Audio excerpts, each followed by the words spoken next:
ওকে, আমরা সালোক সংশ্লেষণ শেষ করছিলাম, আজকে শ্বসন শুরু করতেছি। শ্বসন,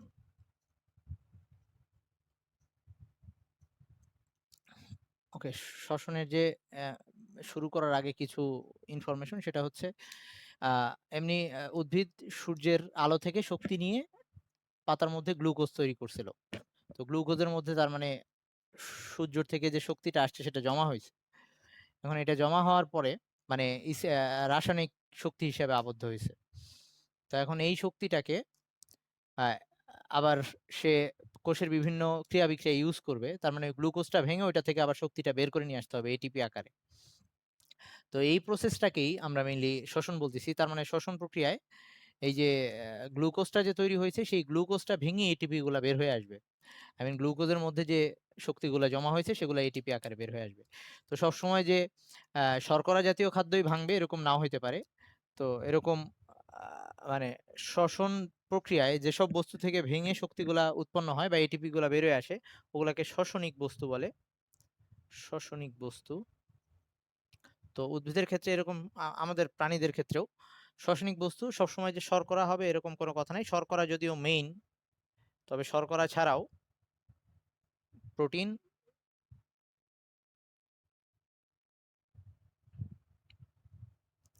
ফ্যাট বা চর্বি জাতীয় আর কি, আর একই সাথে বিভিন্ন জৈব অ্যাসিড, এরাও শ্বসনিক বস্তু হিসেবে কাজ করতে পারে। আই মিন শক্তি উৎপাদন অংশ নিতে পারে যদি কখনো শর্করার ঘাটতি হয় বা এরকম হয়, বাকিগুলা দিয়েও কাজগুলা চলতে পারে। আচ্ছা, এখন কথা হচ্ছে তার মানে শ্বসন প্রক্রিয়ায় এই জিনিসগুলা ভাঙবে, ভেঙে যে শক্তি সূর্যের আলো থেকে এসে জমা হয়েছিল কোষের মধ্যে সেগুলা আহ, এই পাতার মধ্যে যে গ্লুকোজের মধ্যে জমা হয়েছিল। তো আমরা মেইনলি শর্করা নিয়ে কথা বলবো এখন। তো গ্লুকোজের মধ্যে যেটা জমা হয়েছিল সেটা আবার মুক্ত হয়ে আসবে। তো এই কাহিনীটা কোথায় ঘটে? আগে আমরা সালোক সংশ্লেষণটা দেখে আসছিলাম। সালোক সংশ্লেষণ ঘটছিল হচ্ছে পাতার মেসোফিল কোষ, মানে পাতার মধ্যে যে মেসোফিল টিস্যু থাকে তার কোষের ক্লোরোপ্লাস্টের মধ্যে পুরো কাহিনীটা হয়েছিল। ক্লোরোপ্লাস্টের মধ্যে আলোক পর্যায়টা ঘটছিল গ্রানাম এর মধ্যে বা গ্রানাম চক্র বা থাইলাকয়েডের মধ্যে, আর বাকিটুকু স্ট্রোমার মধ্যে, মানে পুরো ব্যাপারটাই ক্লোরোপ্লাস্টের মধ্যেই শেষ হয়েছিল। অন্ধকার পর্যায়টা স্ট্রোমার মধ্যে ছিল। এখন এই ইসের এই প্রক্রিয়াটা, তার মানে গ্লুকোজ তৈরি হয়ে গ্লুকোজটা এখন ফ্লোয়েমের মাধ্যমে পাতার সব কোষে, এই সরি উদ্ভিদের সকল বডির সকল কোষে পৌঁছে গেছে গ্লুকোজটা। এখন কোষের ভিতরে যে সাইটোপ্লাজম আছে আর মাইটোকন্ড্রিয়া আছে তার মধ্যে এই শ্বসন প্রক্রিয়ার বিক্রিয়াগুলো ঘটবে। তার মানে শ্বসন প্রক্রিয়াটা কোথায় ঘটে? তো এইটা অ্যান্সারটা হবে যে সাইটোপ্লাজম আর মাইটোকন্ড্রিয়ার মধ্যে ঘটে। আর ধর যেসব বর্ধিষ্ণু অঞ্চল, মানে যেখানে কোষ বিভাজন বেশি হচ্ছে, মানে ওসব জায়গায় শক্তি বেশি দরকার, ক্রিয়া বিক্রিয়া বেশি হচ্ছে, এরকম জায়গাগুলোতে, যেমন ধর পাতার কুড়ি যেটা ছোট অবস্থায় আছে দ্রুত বাড়ে যেসব অঞ্চল, তারপর অঙ্কুরিত বীজ, মূল, কাণ্ডের অগ্রভাগ যেগুলা খুব দ্রুত বাড়ে, আই মিন যেসব জায়গায় কোষ বিভাজন খুব তাড়াতাড়ি হচ্ছে, শক্তির পরিমাণ বেশি দরকার হচ্ছে, ওসব জায়গায় শ্বসন হারটা বেশি হবে। আই মিন বেশি পরিমাণে শ্বসন চলবে। তো মোটামুটি কোষের মধ্যে প্রায় দিন রাত 24 ঘন্টাই এই বিক্রিয়াটা চলতে থাকে। আচ্ছা, তাহলে শ্বসন প্রক্রিয়ার যে সংজ্ঞাটা সেটা হচ্ছে আহ, তার মানে এখানে কি হচ্ছে, এই যে খাদ্যবস্তু জারিত হয়ে আহ, ভেঙে শক্তি উৎপাদন হচ্ছে, এইটাকে আমরা শ্বসন প্রক্রিয়া বলতেছি। তো শ্বসন প্রক্রিয়াটা এটাকে আবার দুই ভাগে ভাগ করা হয়েছে প্রকারভেদ। সেটা হচ্ছে একটা সবাত শ্বসন আর একটা হচ্ছে অবাত শ্বসন। একটা হচ্ছে সবাত আর একটা হচ্ছে অবাত শ্বসন। তো নাম শুনেই বোঝা যায় আহ, মানে অক্সিজেন সহ সবাত হচ্ছে অক্সিজেন সহ, আর একটা অবাত হচ্ছে অক্সিজেন দরকার নাই এরকম আর কি। তো যেটার মধ্যে অক্সিজেনের প্রয়োজন পড়তেছে সেটা হচ্ছে সবাত শোষণ, আর যেটার মধ্যে অক্সিজেনের প্রয়োজন নাই সেটা হচ্ছে অবাত শোষণ, আই মিন অক্সিজেনের অনুপস্থিতিতে ঘটে। তো সবাত শোষণটা হচ্ছে স্বাভাবিক প্রক্রিয়া, একটা জীবের স্বাভাবিক শ্বসন প্রক্রিয়া, এটা স্বাভাবিক শ্বসন। আর নর্মালি একটা জীবের মধ্যে এই প্রক্রিয়াটাই ঘটে। তো এখানে কি হবে, অক্সিজেনের উপস্থিতিতে গ্লুকোজ জারিত হবে। তো বিক্রিয়াটা এরকম, C6H12O6, এটা ভাঙবে অক্সিজেনের উপস্থিতিতে, আই মিন জারিত হবে। অক্সিজেনের সংযোগ মানে আমরা জারণ বলছিলাম, তো গ্লুকোজের জারণ ঘটবে, ঘটে CO2 তৈরি হবে 6CO2, সাথে হচ্ছে 6 অণু পানি, আর সাথে শক্তি আসবে। ওই যে ওই শক্তিটাকে 38টা ATP এই আকারে লেখা যায়, 38টা ATP, এটাই সেই শক্তিটা। এটাকে অবশ্য 686 কিলো ক্যালোরি এটাও বলা যায় আর কি, বা পার মোল আর কি, 686 কিলো ক্যালোরি পার মোল এভাবেও বলা যায়। তো এখানে এই পরিমাণ শক্তি আসবে, শক্তির পরিমাণ অনেক বেশি হবে। এটা কিভাবে আসতেছে এগুলো আমরা একটু পরে দেখতেছি। তার মানে এই ক্ষেত্রে অক্সিজেনের উপস্থিতিতে গ্লুকোজ জারিত হয়ে আহ, এই বিভিন্ন সরল বস্তুতে পরিণত হচ্ছে, সাথে শক্তি উৎপন্ন হচ্ছে, এবং এখানে উৎপন্ন শক্তির পরিমাণ বেশি। আচ্ছা, এবার আসি আহ অবাধ শোষণে। আচ্ছা, এখানে যে সবসময় গ্লুকোজ জারণ হবে না হইতে পারে, ওই যে বললাম শোষণিক বস্তু যা আছে সবাই জারিত হইতে পারবে, কিন্তু আমরা এখানে মেনলি গ্লুকোজ নিয়েই কথা বলতেছি। তো অবাধ শোষণটায় অক্সিজেনের উপস্থিতি দরকার নাই, সো এই ক্ষেত্রে তারা অক্সিজেনের উপস্থিতি ছাড়াই এই বিক্রিয়াটা ঘটবে। এটা আমাদের বডিতেও ঘটে, আবার কিছু নিম্ন শ্রেণীর জীবের মধ্যেও এটা ঘটে। আচ্ছা, তো আমাদের বডিতে আই মিন বিশেষ কিছু মুহূর্তে এই কাহিনীটা হয়। যখন আমরা ওই এক্সারসাইজ করতেছি তখন আমাদের বডির কোষে এরকম হয়।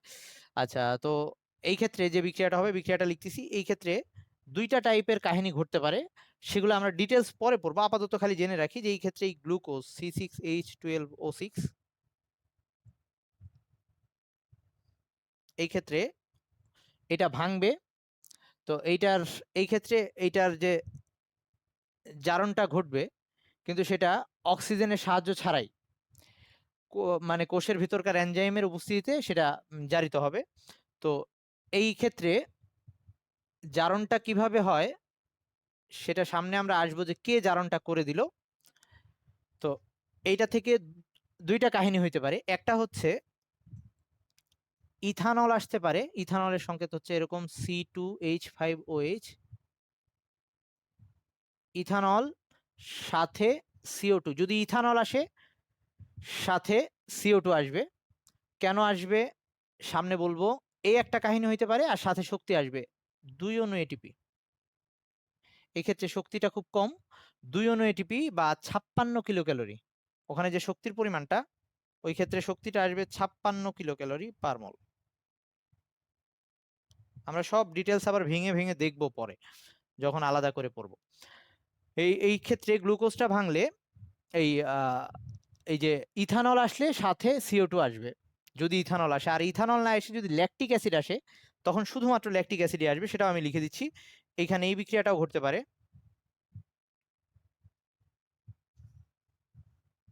এই অবাধ শোষণের ক্ষেত্রে আরেকটা কাহিনী হইতে পারে, এরকম আরেকটা বিক্রিয়া ঘটতে পারে, সেটা হচ্ছে C6H12O6।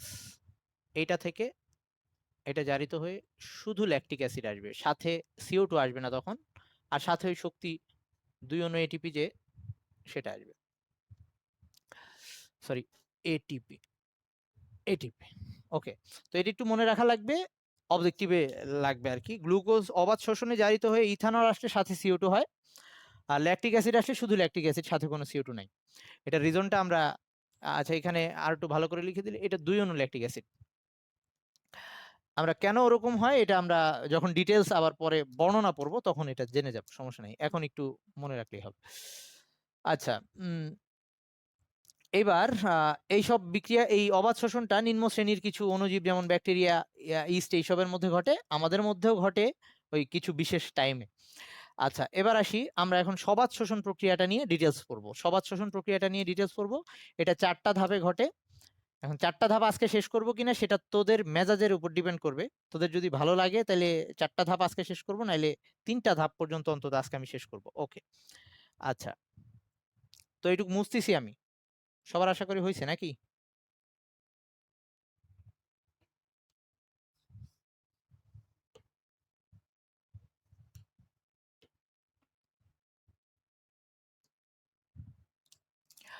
তো সবাত শোষণ, সবাত শোষণ তার মানে এইখানে অক্সিজেনের উপস্থিতিতে গ্লুকোজের জারণ ঘটবে আর কি। তো এখন এই অবাধ শোষণ, সবাত শোষণটা 4টা ধাপে ঘটে। আচ্ছা, 1 নাম্বার ধাপটা হচ্ছে গ্লাইকোলাইসিস। গ্লাইকোলাইসিস।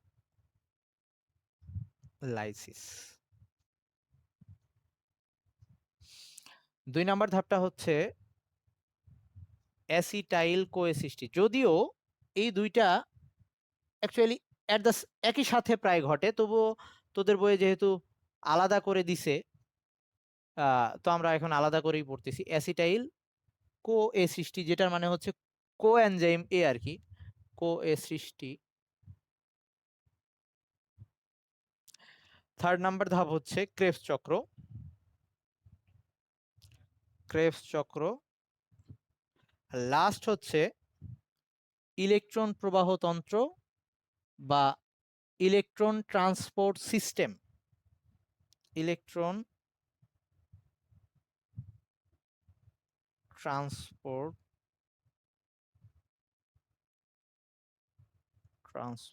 সিস্টেম, এটাকে আমরা সংক্ষেপে ইটিএস বলতে পারি। ETS, electron transport system.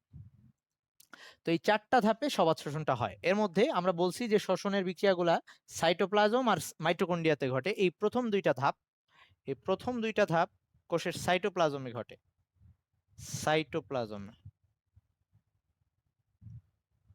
Cytoplasm. তারপরে সাইটোপ্লাজম থেকে অ্যাসিটাইল কোয়ে সৃষ্টি হওয়ার পর ওই অ্যাসিটাইল কোয়েটা ওই ইসের মধ্যে চলে যায়, মাইটোকন্ড্রিয়ার মধ্যে। বাকি অংশটা মাইটোকন্ড্রিয়ার মধ্যে ঘটে। মাইটোকন্ড্রিয়া।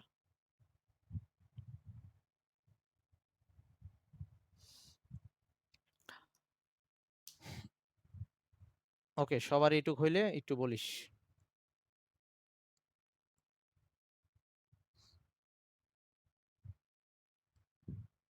লেখা হইলে বলিস, আমি পরে ধাপ যাচ্ছি। ওকে ওকে, তাহলে আমরা এখন ফার্স্টে গ্লাইকোলাইসিস নিয়ে পড়তেছি। প্রথমে আমরা গ্লাইকোলাইসিস নিয়ে পড়তেছি।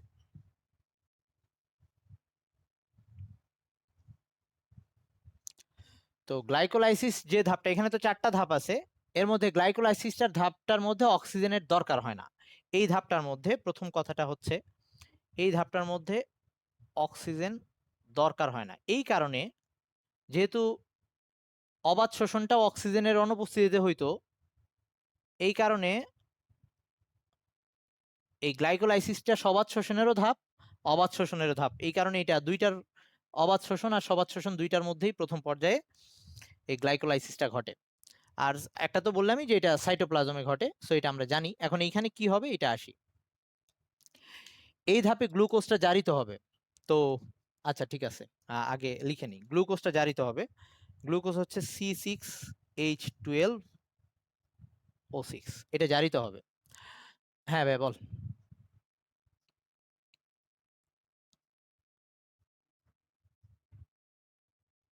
হ্যাঁ, সবাত শোষণে অক্সিজেন দরকার হয়, কিন্তু সবাত শোষণে তো 4টা ধাপ, তাই না? সেই 4টা ধাপের এই প্রথম ধাপটায় অক্সিজেন লাগে না। কথা বুঝছিস? কিন্তু পুরা জিনিসটাতে তো লাগতেছে, কিন্তু এই প্রথম ধাপটায় লাগে না। সবাই এই ব্যাপারটা একটু কনফার্ম হয় যে সবাত শোষণ পুরা 4টা মিলে সবাত শোষণ। ওই পুরা কাহিনী করতে গিয়ে অক্সিজেন লাগবে, কিন্তু এই 4টার মধ্যে যে প্রথম ধাপ, এটার মধ্যে অক্সিজেনের দরকার হয় না। আচ্ছা, এবার আসি। তো প্রথম ধাপে কি হবে, গ্লুকোজটা একটা যৌগে পরিণত হবে। গ্লুকোজটা পরিণত হবে হচ্ছে পাইরুভিক অ্যাসিডে। পাইরুভিক অ্যাসিড আমি এইখানে লিখতেছি, কেউ পেন নিবি না, আস্তে আস্তে পুরাটা বুঝে যাবি। পাইরুভিক অ্যাসিডের সংকেতটা লিখতেছি। পাইরুভিক অ্যাসিড দেখতে এরকম, CH3CO,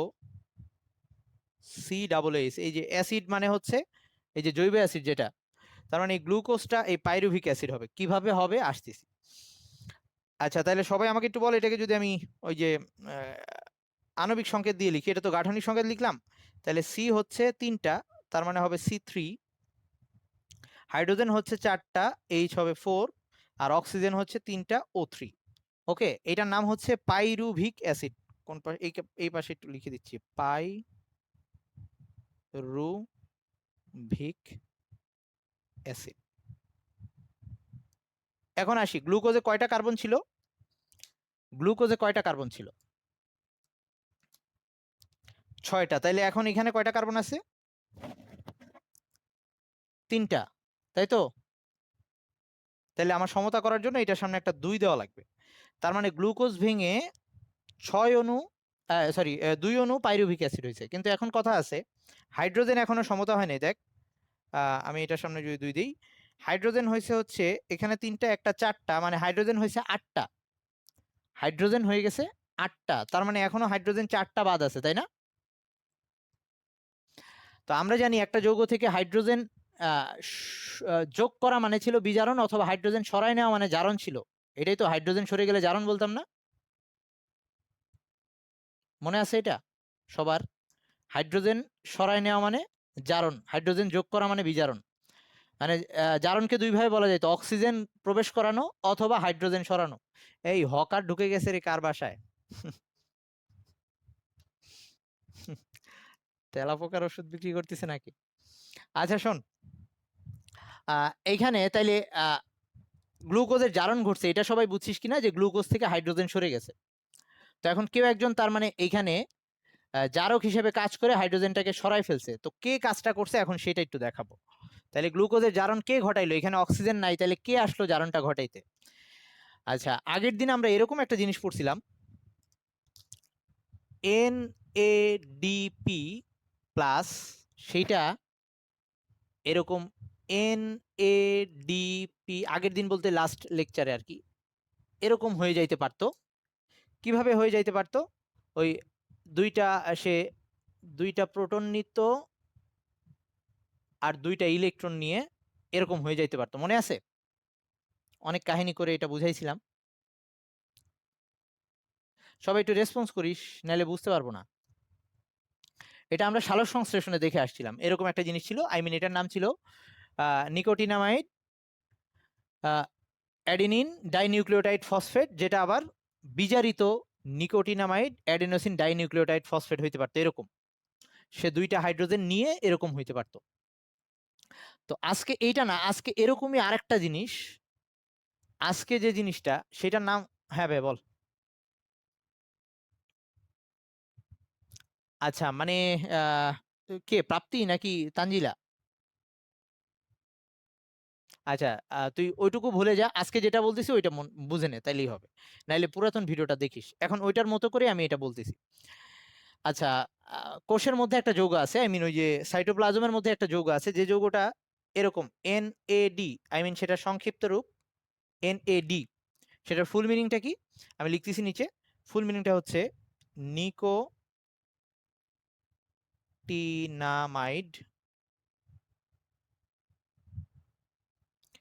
নিকোটিনামাইড, অ্যাডেনিন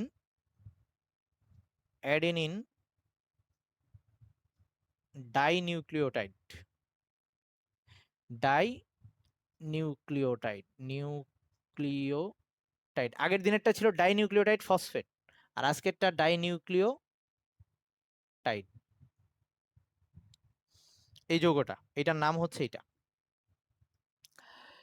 তো এই যৌগটা চাইলে H+ মানে হাইড্রোজেনকে গ্রহণ করতে পারে। সে অন্য একটা যৌগ থেকে হাইড্রোজেন নিতে পারে। তো ও যদি হাইড্রোজেন নেয়, তো হাইড্রোজেনকে সে H+ আকারে নেয়। তো তার সাথে যখন বন্ধন গঠন করা লাগবে, তখন সে ওই যে ইলেকট্রন দরকার হবে, তার মধ্যে 2টা হাইড্রোজেন সে যে নিবে। আচ্ছা, আমি একটু এভাবে দেখাচ্ছি। আগের দিনের যারা এইটা পাইছিস তারা বুঝবি, নাইলে আমি আরেকবার একটু বলতেছি। ও হাইড্রোজেন নিতে পারে, ফার্স্টে আমি একটা হাইড্রোজেন দিয়ে দেখাচ্ছি। ও কি করতে পারে? ও একটা হাইড্রোজেন H+ এভাবে নিতে পারে।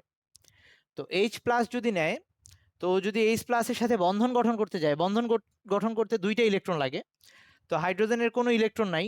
আর তাইলে যেটা হবে, 2টা ইলেকট্রন আরো একসাথে, সে 2টা ইলেকট্রন নিয়ে, হাইড্রোজেন H+ আরো 2টা ইলেকট্রন নিয়ে সে এইটা হয়ে যাবে, তার সাথে হাইড্রোজেন এসে যুক্ত হবে। এরকম NADH হইতে পারবে সে, NADH হইতে পারবে সে। তার মানে NAD এমন একটা যৌগ, যে যৌগটা পারে আরেকটা যৌগ থেকে হাইড্রোজেন নিতে। কি আকারে নেয়? H+ আকারে নেয়, এবং সে সময় সে আরো 2টা ইলেকট্রন নিয়ে ওই হাইড্রোজেনটাকে তার সাথে যুক্ত করে সে NADH হয়ে যায়। মানে তখন তার মধ্যে হাইড্রোজেন যুক্ত হলো, তার মানে সে বিজারিত হয়ে যায়। তাইলে ওই যৌগটার নাম হবে বিজারিত নিকোটিনামাইড অ্যাডেনিন ডাইনিউক্লিওটাইড। আচ্ছা, ওই যৌগটার নাম হবে, যা পুরো এই নামটাই থাকবে, সামনে শুধু বিজারিত কথাটা চলে আসবে।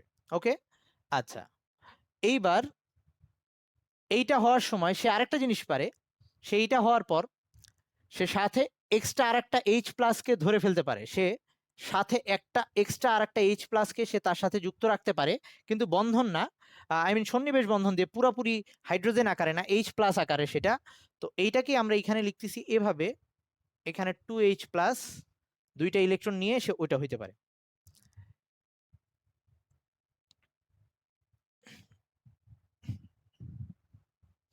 যারা আগের ক্লাসটা পাইছিস তারা এটা বুঝার কথা। তানজিলা এবার কি, না প্রাপ্তি, না প্রাপ্তি জিজ্ঞেস করছিলি না, প্রাপ্তি কি এবার একটু বুঝলি? আচ্ছা, তো এই যৌগটা পারে এনএডি থেকে এটা হইতে, এবং এটা সাইটোপ্লাজমের মধ্যে আছে, এবং সে এটার উল্টাটাও পারে। উল্টাটা কি? সে চাইলে আবার এই দিক থেকে এই দিকে আসতে পারবে, আই মিন সে এই অবস্থা থেকে আবার এই অবস্থায় ফিরে আসতে পারবে। তখন সে, না না, এটা বুঝতে গিয়ে লাগবে, এমনি বিক্রিয়াগুলো লাগবে না, এমনি বুঝতে গিয়ে লাগবে। ওকে, এমনিতে তুই চাইলে মুখস্থ করেও এগুলা লিখে দিয়ে হয়ে যাবে, কিন্তু যদি অ্যাকচুয়ালি বুঝে জিনিসটা করতে চাস তাহলে এই জিনিসগুলো লাগবে আর কি। এমনি পরীক্ষায় এগুলা লিখতে হবে না। আচ্ছা, তার মানে ও চাইলে আবার এইটা হয়ে যাইতে পারে কিভাবে, এই যেহেতু দুইটা এইচ প্লাস সে নিছিল, এবার সে দুইটা এইচ প্লাসকে ছেড়ে দিবে, দুইটা ইলেকট্রন সে গ্রহণ করছিল সেটাকে মাইনাস দিয়ে দিলাম, ছেড়ে দিয়ে আবার সেইটা হইতে পারে। তার মানে এই জিনিসটা এভাবে কনভার্ট হইতে পারে, সে চাইলে কোনো যৌগ থেকে হাইড্রোজেন নিয়ে নিতে, আচ্ছা সরি, এইচ প্লাস, এখানে এইচ প্লাস, সে ওই দুইটা এইচ প্লাসকে ছেড়ে দিতে পারে আর ইলেকট্রনকে ছেড়ে দিয়ে আবার আগের জায়গায় ফিরে আসতে পারে। এটা আমরা এটার মধ্যেও দেখছিলাম। তো আজকে আমাদের যে কথা, আমাদের আজকের কথার মধ্যে এইটা বারবার আসবে। তো এখন এই জিনিসটা কি করতেছে, আমরা দেখলাম গ্লুকোজ এখানে জারণ ঘটছে, মানে গ্লুকোজ থেকে কেউ একজন হাইড্রোজেন নিয়ে গেছে। তো অক্সিজেন তো দিয়ে জারণ করি নাই, তাইলে যে হাইড্রোজেনটা নিয়ে গেছে সে এইটা, এই এনএডিটা হাইড্রোজেনটা নিয়ে গেছে, তাইলে আমি এখানে এনএডি আনলাম, এনএডি এসে গ্লুকোজ থেকে হাইড্রোজেন নিয়ে গেছে। হাইড্রোজেন থেকে গ্লুকো এনএডি একসাথে কয়টা হাইড্রোজেন নিতে পারে? আমরা দেখছি এনএডি একসাথে দুইটা হাইড্রোজেনকে নিতে পারে। তাহলে গ্লুকোজ থেকে কয়টা হাইড্রোজেন কমে গেছিল? এখানে 12টা ছিল, এখানে কয়টা হয়েছে? 8টা হয়েছে না? 4টা হাইড্রোজেন কমে গেছে। তার মানে 4টা হাইড্রোজেন কমানোর জন্য কয়টা এনএডি লাগবে? ও একসাথে দুইটা নিতে পারে, তাহলে কয়টা এনএডি লাগবে? দুইটা। তার মানে দুইটা এনএডি এখানে আসছে। তো দুইটা এনএডি এসে যদি ওর কাছ থেকে দুইটা দুইটা করে 4টা এরকম হবে, মানে প্রত্যেকটা এনএডি দুইটা করে এইচ নিয়ে গিয়ে এই যে এরকম হবে, তার মানে এখানে একটা 2 দেওয়া লাগবে। এইটুক বুঝছিস কিনা? তার মানে গ্লুকোজ জারণ ঘটে পাইরুভিক অ্যাসিড হইলো, সাথে 2 অণু NADH প্লাস H প্লাস আসলো। এটাই বইয়ে তোর এক লাইনে লেখা আছে, বলে নাই কিভাবে জিনিসটা হয়েছে। এইটুক বুঝছিস সবাই? আচ্ছা, এখন আসি, এই বিক্রিয়াটা ঘটতে গিয়ে শক্তি লাগছে, কতখানি শক্তি লাগে? এই পুরাটা বিক্রিয়াটা ঘটতে গিয়ে 2 অণু এটিপি দরকার হয়, এই বিক্রিয়াটা ঘটতে গিয়ে 2 অণু এটিপি ব্যয় হয়, এবং বিক্রিয়াটা ঘটে যাওয়ার পর এক্সট্রা করে আবার এখানে 4 অণু এটিপি তৈরি হয়। 2 অণু এটিপি খরচ হয়ে গেল, এক্সট্রা কত এটিপি পাইলাম? 4টা এটিপি পাইলাম। আচ্ছা, মানে বিক্রিয়াটা ঘটতে গিয়ে 2 অণু এটিপি খরচ হয়েছে, আর আমি আবার পাইছি 4 এটিপি, তাইলে আমি বলতে পারি আমার নেট উৎপাদন কত হয়েছে, মানে এক্স্যাক্টলি আমি এটিপি কত পাইছি। এখানে যে 4টা এটিপি পাইছি তার মধ্যে 2টা আবার খরচ হয়ে যাবে, ওই যে ওই এই বিক্রিয়াটা ঘটার সময় এটা আবার খরচ হয়ে যাবে। তার মানে আমরা অ্যাকচুয়ালি এই বিক্রিয়াটা শেষে এটিপি পাইলাম অ্যাকচুয়ালি 2টা, মানে 4 এটিপির মধ্যে 2 অণু খরচ হয়ে যাবে আবার। সো পাইছি অ্যাকচুয়ালি 2টা এটিপি, নিট উৎপাদন বলে এটাকে, মানে কাটাকাটি করে যেটুকু আছে। সবার এইটুক এই বিক্রিয়াটা লেখা হইলে আমি এখন এটাকে সহজভাবে বলে দিচ্ছি।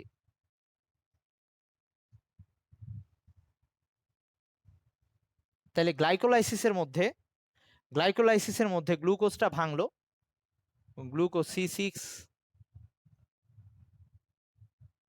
তুই লিখলে তোর জন্য সুবিধা, যদি এভাবে লিখিস তো তোর বর্ণনা লিখতে সুবিধা, কিন্তু সমস্যা নাই না লিখলে। আমি তো বললাম তুই কি 9-এ পাশ করে আসছিস না, এটা তখন তো এত কিছু বুঝিস নাই, বা আমি এভাবে তখন বুঝাইও নাই, কারণ তখন তোরা এগুলা বুঝতি না। জৈব যৌগ পড়ার কারণে এখন ইজিলি এগুলা ধরতে পারতেছিস, সো পেন নেওয়ার কিছু নাই। এই গ্লুকোজ, তার মানে গ্লুকোজটা ভেঙে কি কি আমি পাইলাম দেখ, গ্লুকোজ ভেঙে উৎপন্ন হলো 2 অণু পাইরুভিক অ্যাসিড। তার মানে এখানে আসছে 2 অণু। আচ্ছা, এটাকে এভাবে লিখলাম, পাইরুভিক অ্যাসিড টিভিএ, এভাবে লিখলাম। আচ্ছা, আর তারপরে আরো কি পাইছি, 2 অণু NADH+, এটা পাইছি। আর আরো কি পাইছি, 4টা এটিপি পাইছি, কিন্তু তার মধ্যে 2টা খরচ হয়ে গেছে, তার মানে থাকবে অ্যাকচুয়ালি 2টা এটিপি। আমি 4 লিখবো না, লিখবো 2 এটিপি। সবাই একটু বুঝছিস কিনা? আচ্ছা আচ্ছা, মানে ফুল মিনিংটা কি? আচ্ছা, আমি লিখে দিচ্ছি, পাইরুভিক অ্যাসিড। এই যে এটা পাইরুভিক অ্যাসিড যেটা লিখছিলাম। পেন নিস না, যখনই তোদের বলবি যে আর ভাল লাগতেছে না ভাই, আমি ছুটি দিয়ে দিব, নো প্রবলেম।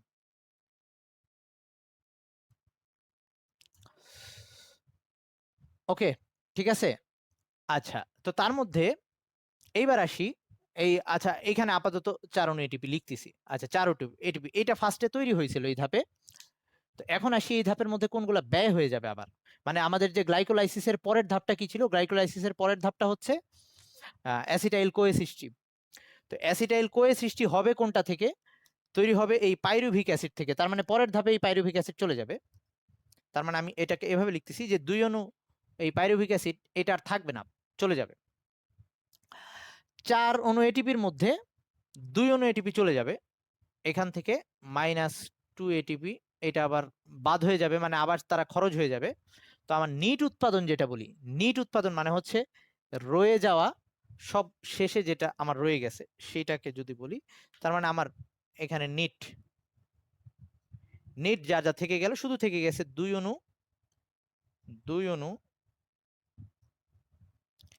NADH+H+, আর সাথে হচ্ছে এখান থেকে 2 বিয়োগ ওটা তো চলে যাবে, আর এখান থেকে শুধু 2 অণু এটিপি বা 2 এটিপি আর কি, 2 অণু।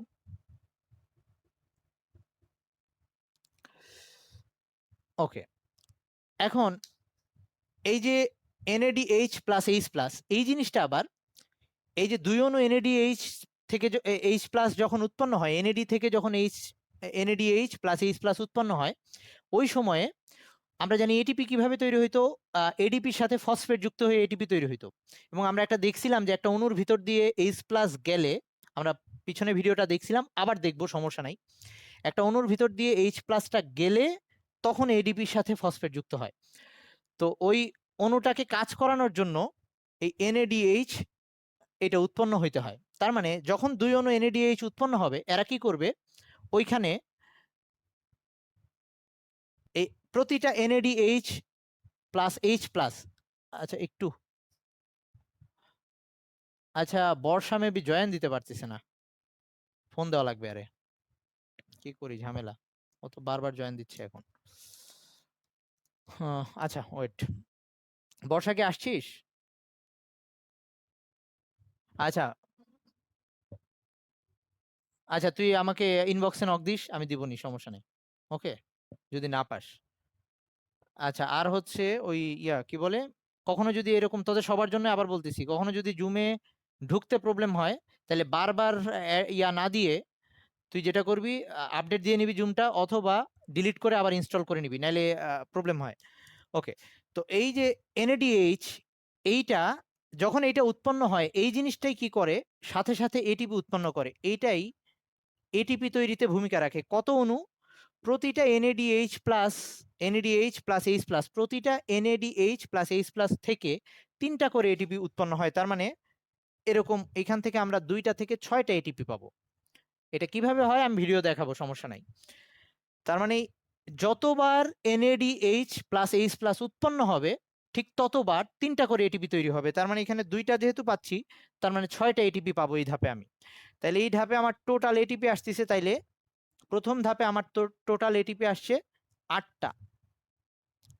প্রথম গ্লাইকোলাইসিসের ধাপে আমার টোটাল এটিপি আসলো 8টা, আমার মোট এটিপি পাইতে হবে 38টা এটিপি কিন্তু পাওয়া লাগবে। ওকে,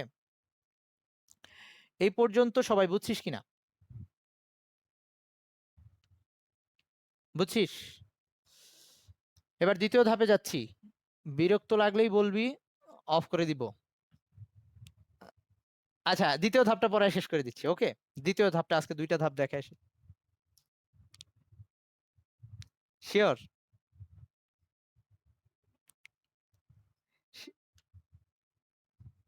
আচ্ছা দাঁড়া, এই 2 নাম্বার ধাপটা দিয়ে শেষ করে দিচ্ছি। ওকে ওয়েট, ওই যে এবার তো বুঝে গেছিস এনএডিটা কিভাবে কাজ করে, তো বাকি জিনিসগুলো আর প্রবলেম হবে না। আচ্ছা এবার আয়, পরের ধাপে কি হবে, এই যে একটু আগে যে পাইরুভিক অ্যাসিডটা হইলো, তো এবারের সেকেন্ড ধাপের নাম হচ্ছে অ্যাসিটাইল অ্যাসিটাইল অ্যাসিটাইল কোএনজাইম এ, এটাকে এ সৃষ্টি। তো এটা কোত্থেকে সৃষ্টি হবে? পাইরুভিক অ্যাসিড থেকে। তো পাইরুভিক অ্যাসিড দেখতে কেমন ছিল?